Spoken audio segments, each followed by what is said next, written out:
Shalom Bapak Ibu Saudara yang terkasih dalam Tuhan. Senang sekali this morning kami sekeluarga kembali menjumpai Anda dalam program kesayangan kita, Amen. Agree with God, move with God, encounter with God now. Mari saya mengajak setiap Anda sebelum hari ini kita sama-sama kembali belajar kebenaran firman Allah. Yuk kita siapkan hati, kita berdoa, kita minta Roh Kudus yang memberikan revelation wisdom dalam kehidupan kita, supaya kita bisa sama-sama mengerti kebenaran firman Tuhan pagi hari ini. Yuk kita berdoa. Bapa, terima kasih pagi hari ini kami siapkan hati kami untuk membuka hati kami terus untuk mendengar firman Tuhan. Pagi hari ini melalui program Amin kami mau belajar bersama-sama kebenaran-Mu. Berbicaralah di tengah-tengah kami Roh Kudus. Kami tahu iman timbul dari pendengaran dan pendengaran akan firman Allah. Biar hari ini kami dikuatkan, iman kami dibangkitkan melalui apa yang kami dengar pagi hari ini ya Tuhan. Urapi hamba-Mu dalam segala keterbatasan, biar hamba bisa menyampaikan semua tepat seperti apa yang Tuhan mau. Kami juga berdoa untuk setiap umat-Mu dimanapun mereka berada, yang mendengarkan program Amin pagi hari ini, supaya mereka boleh mengalami Tuhan dijamah oleh Roh Kudus, dan mereka dikuatkan oleh kebenaran firman-Mu. Terima kasih Bapak. Kami mempersilakan Roh Kudus, ambil alih semuanya, urapi kami, dan berbicaralah di tengah-tengah pagi hari ini. Kami buka hati kami mempersilakan Roh Kudus, bekerjalah sebebas-bebasnya. Para malaikat orang kudus lakukan bagian kalian, layani setiap umat Tuhan, supaya kami semua boleh mengalami Kristus secara nyata. Kami memberikan segala hormat, pujian, kemuliaan buat Tuhan, dalam nama Tuhan Yesus. Amin. Amin. Shalom Bapak Ibu Saudara, pagi hari ini dimanapun Anda berada, dari tempat ini saya berdoa biarlah damai sejahtera yang melebihi akal akan memenuhi hati dan pikiran saudara. Apapun situasi yang sedang saudara hadapi, mungkin ada hal-hal yang mungkin Anda berkata bahwa kami sedang mengalami pergumulan, pencobaan, apapun itu, saya berdoa melalui kebenaran firman ini saudara akan dikuatkan, disegarkan, sehingga saudara mengalami damai sejahtera yang daripada Tuhan. Pagi hari ini saudara, dalam program Amin hari ini saya mau mengajak Anda untuk kita belajar bersama-sama. Judul khotbah pagi hari ini adalah kebesaran Tuhan dalam badai, yaitu saudara dalam Mazmur pasal 29. Nah saudara, kalau saudara baca Mazmur pasal 29, judul perikopnya sama persis dengan apa yang menjadi tema khotbah pagi hari ini dalam program Amin, yaitu kebesaran Tuhan di dalam badai. Saya mengajak Anda untuk kita bersama-sama mempelajari dan merenungkan dalam Mazmur 29 ini, karena saya menemukan ada beberapa hal yang kita bisa pelajari yang akan menguatkan kita melalui Mazmur 29 ini. Yuk kita baca sama-sama saudara. Mazmur Daud. Kepada Tuhan hai penghuni sorgawi, kepada Tuhan sajalah kemuliaan dan kekuatan. Biarlah pada Tuhan kemuliaan namanya, sujudlah kepada Tuhan dengan berhiaskan kekudusan. Tuhan, suara Tuhan di atas air, Allah yang mulia mengguntur, Tuhan di atas air yang besar.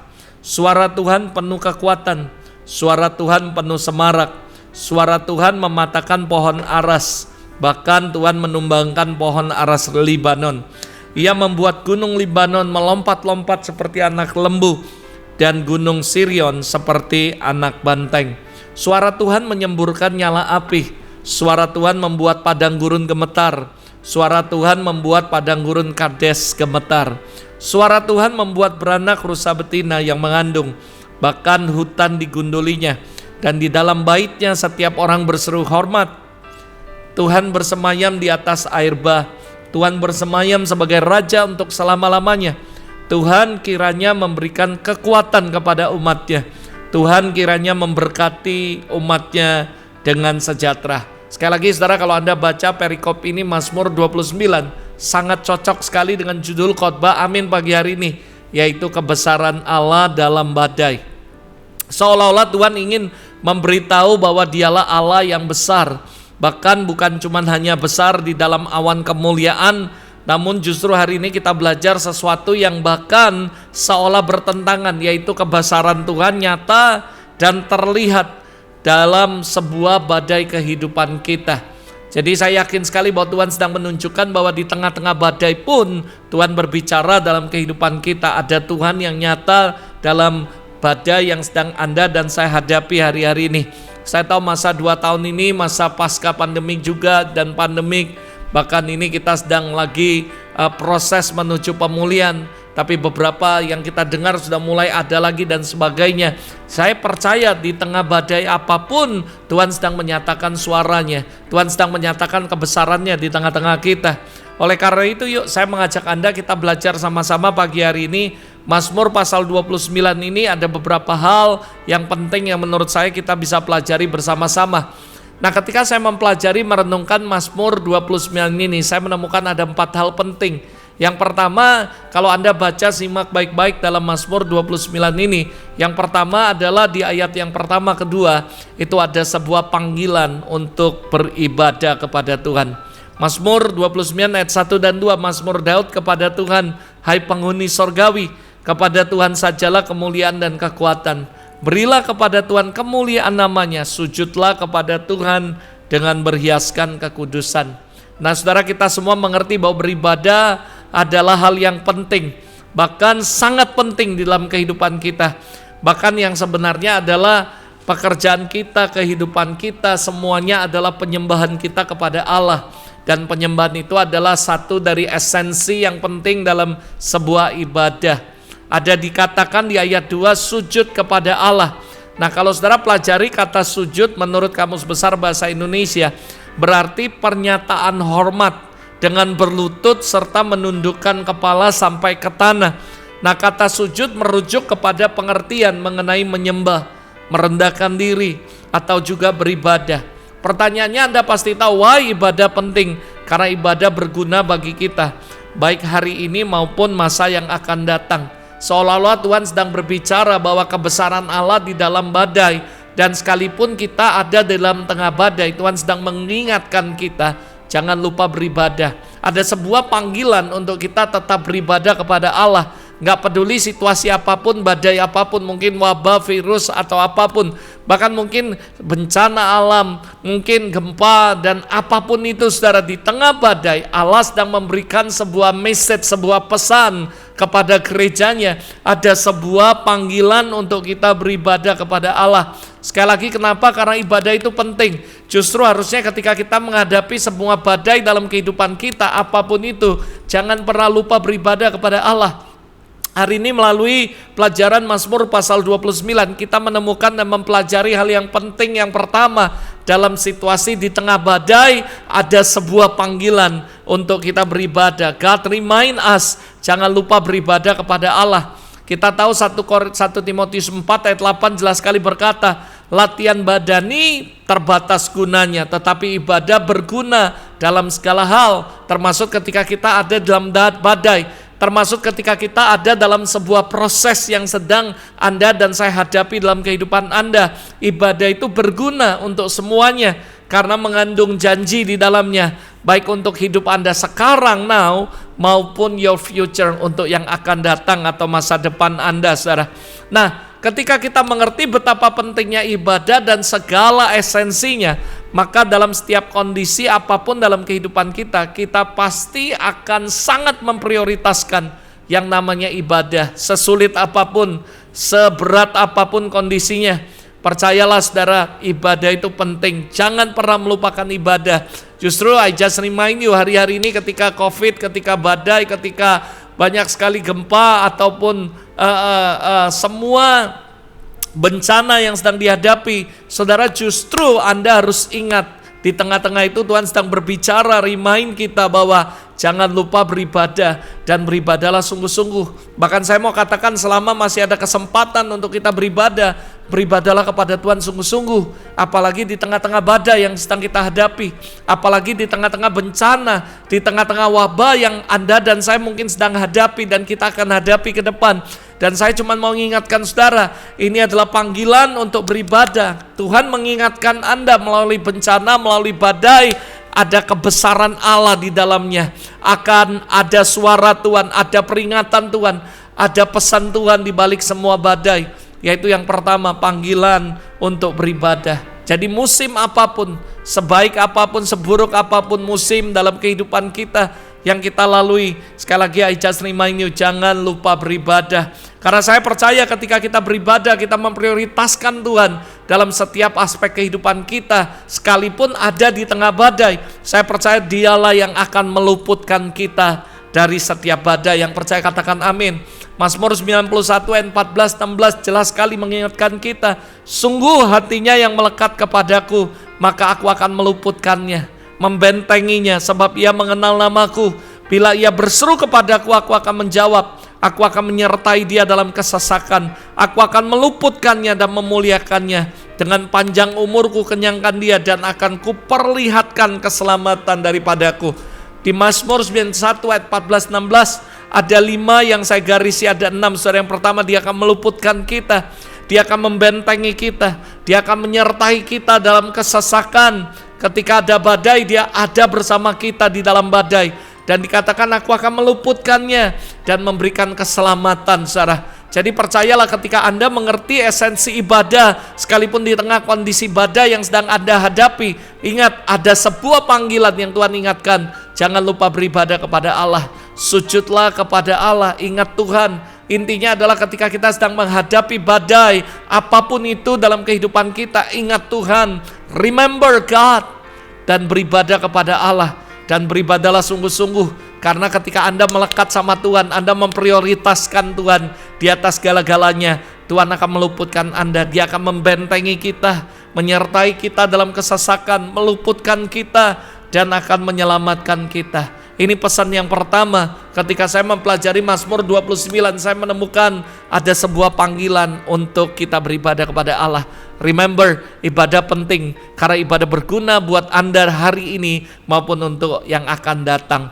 Yang kedua, saudara, di ayat 3-9 saya menyimpulkan ada sebuah, yaitu sebuah message, sebuah pesan yang luar biasa, yaitu suara Tuhanlah yang mengendalikan semuanya, termasuk mengendalikan badai, saudara. Kalau saudara pelajari Mazmur 29 ayat 3-9, selalu dimulai dengan suara Tuhan di atas air, suara Tuhan penuh kekuatan, suara Tuhan mematahkan pohon aras Libanon, dan seterusnya. Suara Tuhan menyemburkan api, suara Tuhan membuat padang gurun gemetar, suara Tuhan membuat semacam-macam banyak, saudara. Suara Tuhan membuat beranak rusa betina, bahkan suara Tuhan menggunduli hutan dan sebagainya, saudara. Nah, saudara, saya mau beritahu, akhir-akhir ini saya tahu melalui media massa, media elektronik, kita disodorkan dengan berbagai kejadian dahsyat akan bencana alam di berbagai belahan bumi. Baru-baru ini kita didengar dengan di mana ada sebuah gunung di bawah air yang meletus sampai impactnya ke negara-negara, beberapa negara, Jepang dan sebagainya. Nah, saudara, saya mau kasih tahu, saya percaya akan ada sebuah ketakutan, saudara, sangat menakutkan, membuat manusia gemetar, bahkan panik, saudara. Oleh karena itu, berbagai upaya dilakukan oleh manusia dan setiap negara untuk mengantisipasi, menangani agar tidak berdampak makin besar bagi dunia atau bagi manusia yang ada di dalamnya. Nah, umumnya orang atau pakar sekalipun melihat kejadian tersebut sebagai suatu yang dialami akibat daripada ulah manusia yang mengeksploitasi alam secara tidak bertanggung jawab. Namun, saudara, kalau kita baca Mazmur pasal 29 ayat 1-11 ini, ada sudut pandang perspektif yang lain, pandangan yang lain. Badai bagi pemazmur bukan kejadian alam semata. Badai bagi pemazmur bukan hanya karena ulah manusia yang tidak bertanggung jawab dalam mengelola alam. Tapi di sini fenomena tersebut dilihat sebagai cara Allah menyatakan dirinya, menyatakan kuasanya, menyatakan kebesarannya. Kalau kita melihat bahwa ada orang yang memberitahukan bahwa ini terjadi karena orang yang tidak bertanggung jawab mengeksploitasi alam lah, karena ulah manusia dan sebagainya, mungkin kita bisa ngomong make sense sih, betul sih. Tapi ada sudut pandang yang berbeda dalam Mazmur 29. Fenomena ini ditulis sebagai sebuah pernyataan bagaimana Allah menyatakan dirinya, menyatakan kebesarannya, menyatakan kekuasaannya. Sekalipun bagi sebagian orang gemuruh, topan, badai, fenomena alam itu sebagai fenomena alam, merupakan fenomena alam kalau ketika terjadi badai dan sebagainya, gempa. Tapi bagi Daud, gemuruh itu adalah suara Tuhan, karena dikatakan suara Tuhan ada di atas air besar, penuh semarak, mematahkan pohon aras Libanon, membuat gunung gemetar, gunung menyemburkan api, padang gurun gemetar. dan berbagai fenomena alam lainnya. Anda bisa baca di ayat 3 sampai ayat 10. Itu sebabnya dia mengajak semua penghuni sorgawi dan tentunya pula penghuni dunia untuk menghormati Tuhan, memberi kemuliaan dan sujud menyembah kepadanya. Di ayat yang pertama dan yang kedua, saudara. Jadi bagi orang dunia ini adalah fenomena alam. Tapi saudara percayalah, di balik fenomena alam ada sebuah kuasa yang memerintahkan itu bisa terjadi. Atau dengan kata lain, tanpa seizin Tuhan, fenomena apapun gak terjadi. Anda harus tahu bahwa di belakangnya ada seorang sutradara. His name is Jesus. Dialah yang mengendalikan semuanya. Dialah yang mengendalikan semua fenomena alam yang sedang terjadi dimanapun di seluruh dunia. Itu sebabnya pemazmur berkata bahwa suara Tuhan ini yang terjadi, saudara, adalah mengendalikan semuanya termasuk badai. Ketika saya mempelajari, I'm so blessed, dan saya berkata, wow, that was amazing. Bahwa Tuhan, bahwa semua yang terjadi termasuk fenomena alam yang begitu luar biasa, yang begitu menakutkan bagi dunia, bukan cuma sekedar karena orang mengelolanya dengan tidak bijaksana, mengeksploitasi alam dengan tidak baik dan sebagainya. Yes, itu make sense alasan itu.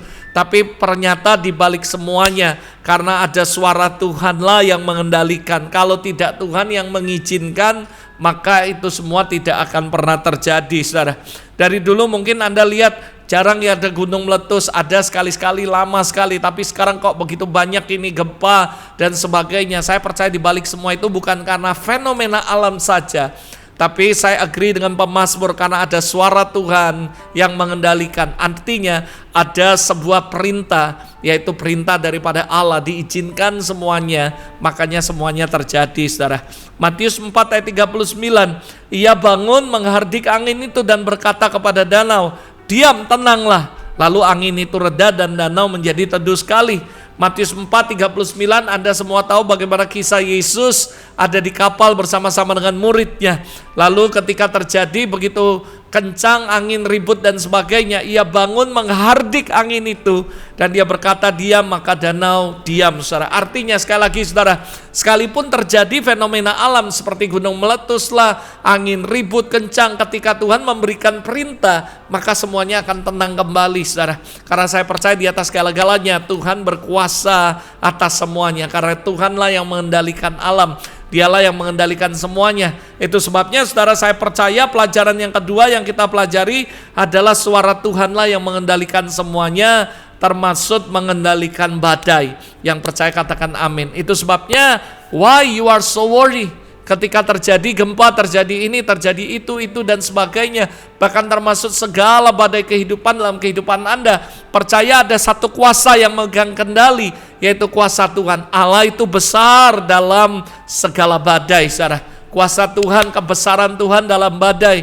Artinya sekalipun ada badai yang begitu besar, sekalipun ada fenomena alam mungkin dikatakan yang begitu mengerikan, tapi percayalah ada seorang pribadi yang mengendalikan semuanya di balik itu, dan dia adalah Tuhan yang menciptakan langit dan bumi. Itu sebabnya Anda nggak perlu takut. Kenapa? Karena saya percaya dia berkata sekali lagi di ayat yang pertama tadi kita lihat, ketika kita beribadah, kita memprioritaskan Tuhan, dia akan meluputkan kita, dia akan membentengi kita karena kita mengenal namanya, dia akan memberikan keselamatan kepada kita. So, badai boleh ada, bencana boleh datang, semua boleh ada, tapi percayalah, Anda harus sadar yang pertama bahwa Tuhan memberikan sebuah reminder, ada sebuah pengeringatan, ada sebuah panggilan untuk tetap beribadah kepada Tuhan sekalipun di tengah badai. Dan yang kedua, Anda harus tahu di atas segala-galanya suara Tuhanlah yang mengendalikan semuanya.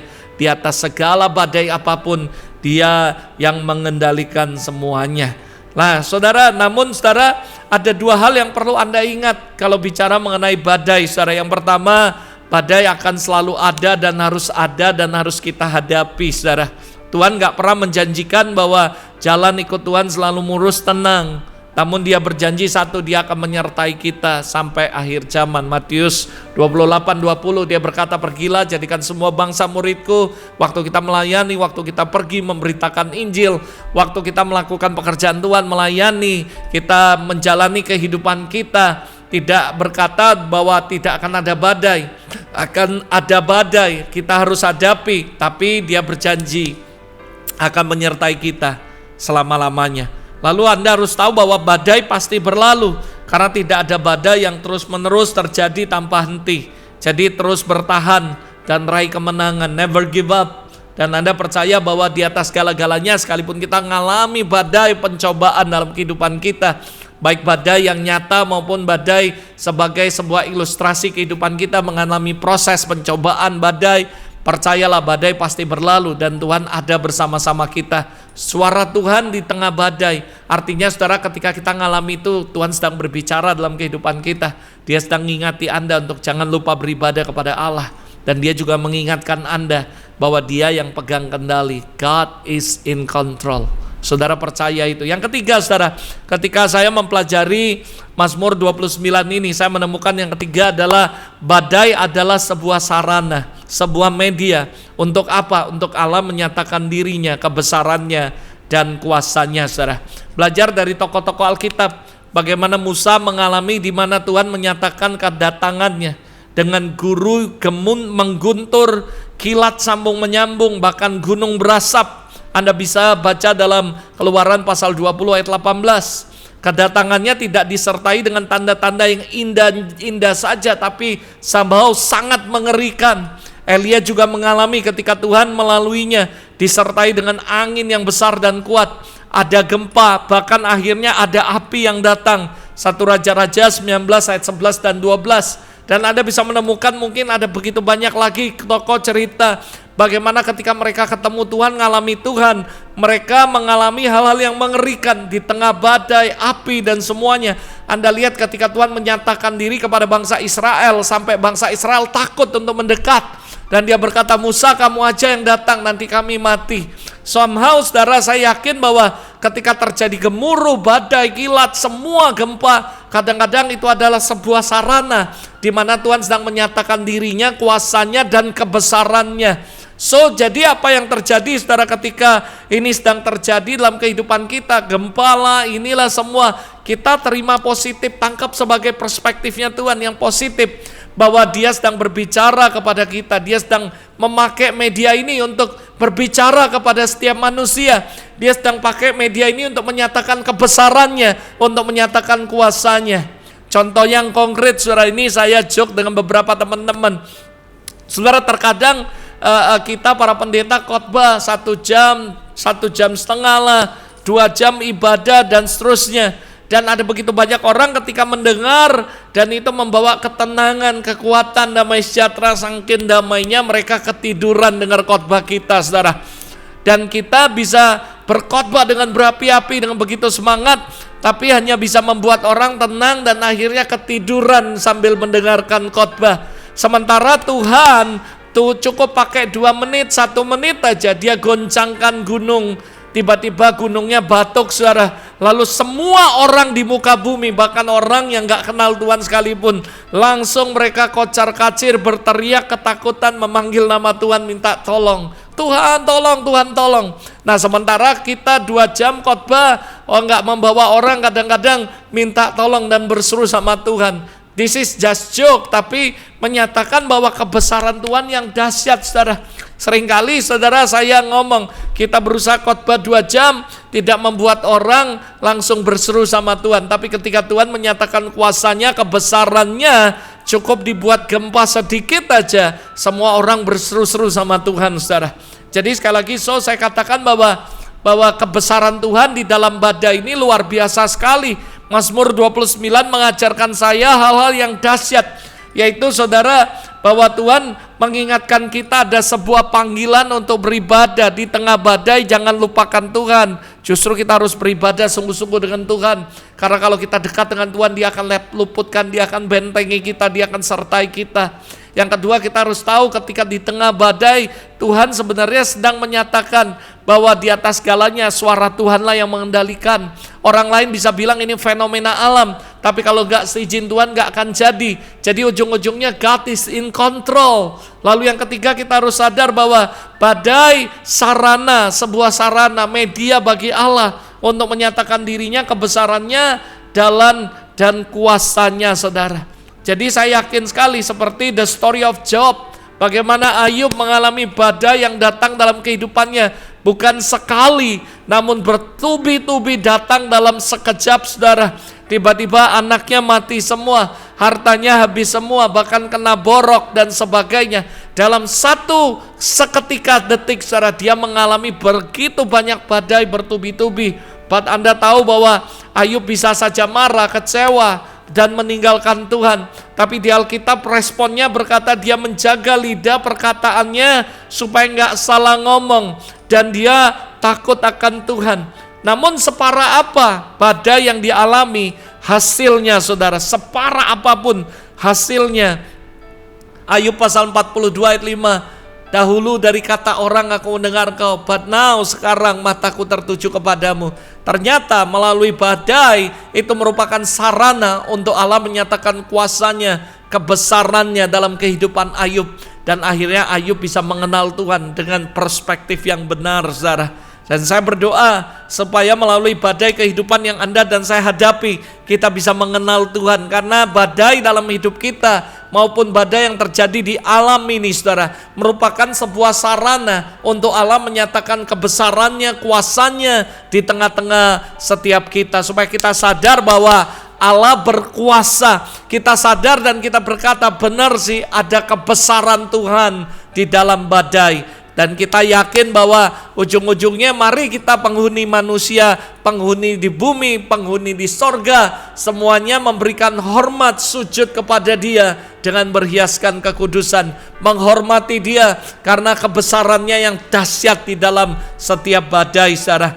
Yang keempat, yang terakhir, lalu saya akan tutup, saudara. Saya mempelajari ketika saya baca Mazmur 29 ini, saya menemukan bahwa dalam menghadapi badai, Tuhan selalu memberikan dua hal yang penting dalam kehidupan kita. Remember, saudara, Dia bukan cuma mengingatkan kita bahwa penting nak beribadah. Ketika kamu menghadapi badai, jangan lupa ibadah. Ibadah itu penting buat kamu. Dan waktu kamu menghadapi badai, kamu harus tahu bahwa di atas segala-galanya bukan cuma semata fenomenal manusia, fenomena alam atau karena ulah manusia, tapi ada yang mengendalikan di belakangnya. Namanya Allah, Tuhan Yesus Kristus. Dia pengendali semuanya. Artinya kalau badai terjadi, Dia juga bisa mengendalikan untuk menyetopkan kapan Dia mau, saudara. Itu sebabnya jangan takut, saudara. Semua ada dalam pengendalian Tuhan. Dan kita juga tahu ketika kita mengalami badai dan kita melihat badai yang nyata dalam kehidupan kita, itu adalah sebuah media untuk Tuhan menyatakan kuasanya, kebesarannya kepada manusia. Saya percaya justru melalui kejadian-kejadian bencana apapun ya, saudara, saya melihat ada begitu banyak pertobatan, ada begitu banyak orang akhirnya ingat Tuhan, berseru kepada Tuhan. Nah, itu sebabnya saya katakan ini semua adalah media untuk Allah menyatakan dirinya, kuasanya, kebesarannya kepada setiap manusia. Lalu yang keempat, yang penting sekali buat Anda dan saya, Anda harus tahu, dalam menghadapi badai, Tuhan selalu memberikan dua hal yang penting buat kita. Yaitu apa, saudara? Yang pertama kekuatan, dan yang kedua sejahtera, saudara. Sekalipun kita harus melewati sebuah badai yang cukup panjang dan tidak mudah, sama halnya dengan pandemik ini, kurang lebih hampir 2 tahun, sudah 2 tahun saudara kita hadapi, enggak mudah. Badai yang begitu panjang, ada ketidakpastian, ada orang berkata, kapan ya bisa normal kembali? Kapan ya bisa 100% beribadah kembali tanpa menggunakan protokol kesehatan? Kapan ya sudah bisa membuka masker? Kapan ya sudah bisa ini, itu, dan sebagainya? Nobody knows. 2 tahun ini gak mudah, tapi yang saya tahu di tengah badai ini janji Tuhan, Dia memberikan kita yang pertama kekuatan. Kekuatan untuk apa? Kekuatan untuk melaluinya, kekuatan untuk bertahan, kekuatan untuk menghadapi semuanya. Karena saya percaya pencobaan yang kita alami gak akan melebihi kekuatan kita. Bahkan ketika Dia izinkan itu terjadi, Dia sudah memberikan kita kekuatan dan juga jalan keluar, saudara. That's what I believe. Jadi sekali lagi, ketika menghadapi badai dalam kehidupan Anda, trust the Lord completely, bahwa Dia pasti akan kasih kita kekuatan untuk kita bisa menghadapinya, untuk kita bisa melaluinya. Hari ini, be honest with you, dengan segala kerendahan hati, buat saya, my family, selama 2 tahun ini, saudara, kita gak sakit, gak batuk, gak pilek, gak ketular. That was only by the grace of God. Itu karena kasih karunia Allah. Kita nggak bisa ngomong bahwa kita hebat, kita luar biasa, tapi saya tahu itu semua karena Tuhan. Kenapa? Dia kasih kita kekuatan untuk melaluinya. Saya sharing dengan beberapa teman, iya ya, kita nggak pilek, nggak batuk aja selama 2 tahun, nggak sakit. Itu benar-benar anugerah. Terus andalkan Tuhan, kita percaya kalau kita terus bergantung sama Tuhan, kita berseru sama Tuhan, kita andalkan Tuhan, maka Dia pasti akan kasih kita kekuatan untuk melaluinya. Saya nggak tahu berapa tahun ke depan, yang jelas nggak mungkin dalam setahun 2 tahun ke depan semua pandemik akan berakhir. Tapi yang kita percaya kalau kita terus andalkan Tuhan, Dia pasti akan kasih kita kekuatan untuk bisa menghadapinya, untuk bisa melaluinya, berkemenangan bersama-sama dengan Kristus. Yang kedua, saudara, Dia memberikan kita damai sejahtera. Ini penting. Seperti beberapa minggu lalu saya khotbah bahwa damai ini bukan damai yang diberikan manusia yang semu, tapi damai yang melebihi akal. Dan ini akan memenuhi hati dan pikiran saudara. Damai yang kuberikan tidak sama seperti yang dunia berikan, kata Tuhan. Damai ini adalah damai di mana kamu bisa benar-benar mengalami, merasakan bahwa sekalipun hadapi begitu banyak tantangan, cobaan, badai, tiba-tiba ada keyakinan, ada sebuah peace, damai yang Tuhan berikan yang melebihi akal, melebihi pikiran kita, melebihi semuanya. Dan itu akan memenuhi hati dan pikiran saudara. Saya berdoa dari tempat ini biar kekuatan Tuhan, damai sejahtera Tuhan akan memenuhi setiap Anda, supaya ketika Anda menghadapi badai apapun dalam hidup Anda akan sanggup melewatinya bersama Tuhan. Dan ada peace, ada damai sejahtera yang daripada Allah yang memenuhi kehidupan Anda. Yuk kita berdoa sama-sama. Bapa, terima kasih Tuhan. Kami sungguh bersyukur ya Bapak, untuk hari ini kami sudah dengar firman-Mu, kami sudah belajar dalam Mazmur 29, di mana ada sebuah panggilan untuk kami beribadah, mengingat bahwa di tengah badai situasi apapun yang kami hadapi, kami harus ingat Tuhan. Dan kami juga belajar bagaimana Tuhan, suara-Mu lah yang mengendalikan semuanya. Tuhan, kami gak takut sekalipun ada badai, ada apapun, kami percaya bukan karena cuman fenomena alam, tapi Engkau pengendali semuanya Tuhan. Kalau tidak seizin Tuhan gak akan terjadi. Dan kalaupun terjadi, ketika Engkau berkata diam dan tenang, maka semua akan tenang kembali secara normal. Kami juga percaya semua kejadian ini, fenomena apapun Tuhan yang dikatakan, bahkan badai, goncangan, apapun Tuhan, adalah sebuah media Tuhan sedang bicara, menyatakan kebesaran dan kuasa-Mu bagi setiap kami. Bahkan mungkin ini teguran buat setiap kami, supaya kami berbalik kepada Tuhan dan sebagainya. Kami bersyukur Tuhan, biar Kau terus berbicara kepada setiap kami. Dan kami juga percaya Engkau gak pernah tinggal diam. Ketika ini terjadi, Engkau beri kami kekuatan untuk melaluinya dan memberikan damai. Hari ini aku berdoa untuk setiap umat-Mu yang menyaksikan program Amin di mana mereka berada. Aku lepaskan shalom, damai sejahtera yang melebihi akal akan memenuhi hati dan pikiran mereka. In the name of Jesus, dalam nama Yesus, shalom Tuhan memenuhi setiap mereka. Dan aku juga berdoa kekuatan dari Tuhan untuk bisa menghadapi badai, melaluinya dengan penuh kemenangan yang daripada Allah. Thank you Jesus, we bless you Lord, we glorify you God. In Jesus name, amen, amen, amen. Puji Tuhan saudara. Saya ingatkan saudara sekali lagi, ketika Anda menghadapi badai apapun dalam kehidupan Anda, percaya bahwa Tuhan sudah kasih kita kekuatan dan damai sejahtera. Dan saya yakin bersama dengan Yesus kita akan bisa melaluinya dan mengalami kemenangan dari Tuhan. God bless you and have a great morning, a great day with Jesus this morning. Dan see you next week dalam program Amin berikutnya. God bless you.